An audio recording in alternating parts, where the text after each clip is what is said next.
Kisah ahli ibadah namanya Juraij. Kalau teman-teman pernah dengar, Juraij ini ahli ibadah luar biasa. Suatu ketika beribadah sunnah, lama sekali bermunajat pada Allah beribadah, dan sang ibu memanggil Juraij. Lalu Juraij berpikir, dengar kata ibu atau selanjutkan ibadah, padahal itu ibadah sunnah.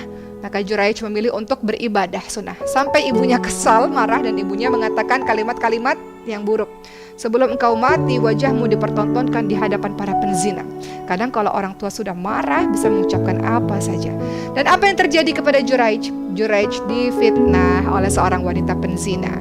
Wanita penzina itu dengan menggendong bayinya mengadu pada raja. Raja, Juraij telah melakukan ini kepada saya. Maka kemudian raja pun menyuruh para pengawalnya untuk menghancurkan tempat ibadah Juraij dan mengambil Juraij menuju ke hadapan raja. Ketika Juraij melihat sang penzina tersebut, Juraij tersenyum.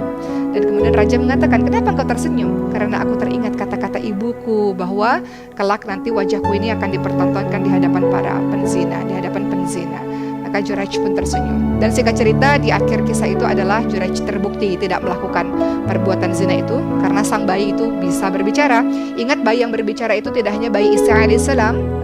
Nabi Isa punya mukjizat, dari kecil bisa bicara, tapi juga bayi di zamannya Juraij.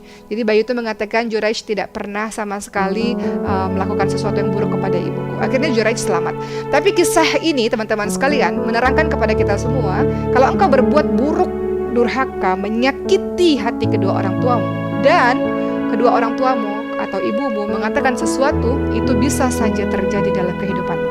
Maka sekarang kita lihat dalam kehidupan kita sekarang ini, rezeki seret misalnya, kehidupan rumah tangga berantakan misalnya, atau bisnis tidak lancar, atau istri, suami, anak-anak, rumah tidak menjadi rumah baiti jannati, rumahku syurgaku, melainkan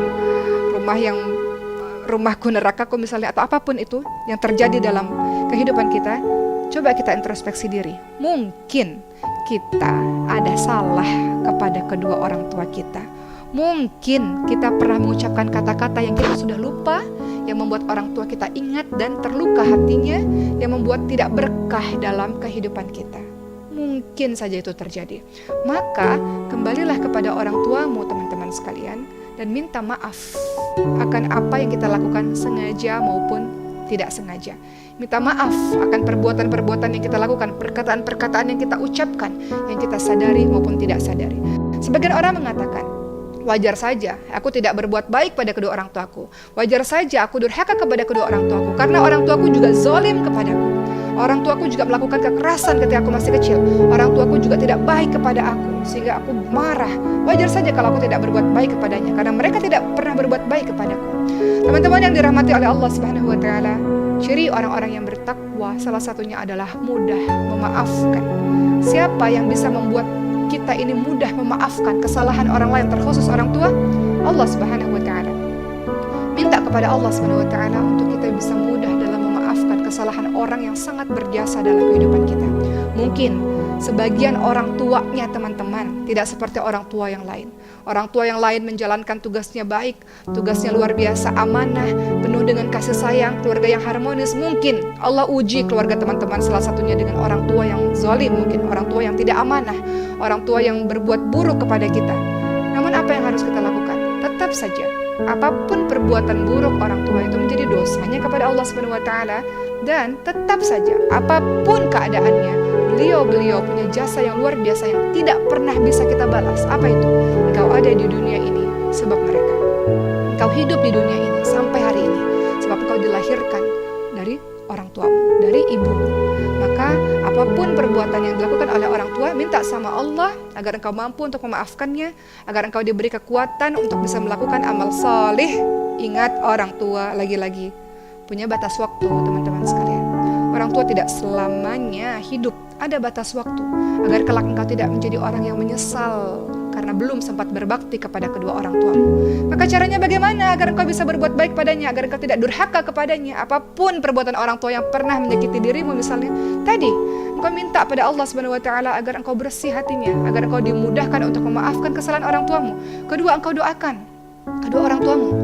engkau minta kepada Allah Subhanahu wa taala menyayangi kedua orang tuamu, engkau minta kepada Allah Subhanahu wa taala agar Allah Subhanahu wa taala mengampuni dosa-dosa orang tuamu, engkau minta kepada Allah Subhanahu wa taala agar Allah Subhanahu wa taala memberikan hidayah kepada kedua orang tuamu, bukankah doa anak yang saleh didengarkan oleh Allah Subhanahu wa taala? Engkau saleh, engkau sudah belajar agama, bukan? Maka minta pada Allah Subhanahu wa taala, berikan hidayah kepadanya ya Allah, agar beliau menjadi orang yang baik, orang yang saleh, orang yang salihah, orang tua yang luar biasa, orang tua yang bisa dibanggakan seperti orang tuanya teman-teman saya misalnya. Doa kepada Allah Subhanahu wa taala untuk Allah Subhanahu wa taala memberikan hidayah kepada kedua orang tua. Dan kemudian yang ketiga adalah mulai action. Doa sudah, setelah itu mulai action, mulai melakukan. Datanglah kepada kedua orang tuamu. Tetap orang tuamu itu punya lebih banyak pengalaman kehidupan dibanding dengan dirimu. Mungkin engkau merasa dirimu lebih pandai, mungkin engkau merasa dirimu lebih pintar karena engkau sudah belajar lebih banyak atau belajar agama lebih rajin dibanding orang tuamu. Tapi orang tuamu memiliki keistimewaan. Beliau sudah hidup lebih lama dibanding kita, artinya pengalaman hidupnya jauh lebih banyak daripada kita. Datang kepadanya dan tunduk kepadanya, taat kepadanya selama dia tidak menyuruh kita kepada kemaksiatan. Taat kepadanya selama dia tidak menyuruh kita kepada kemaksiatan.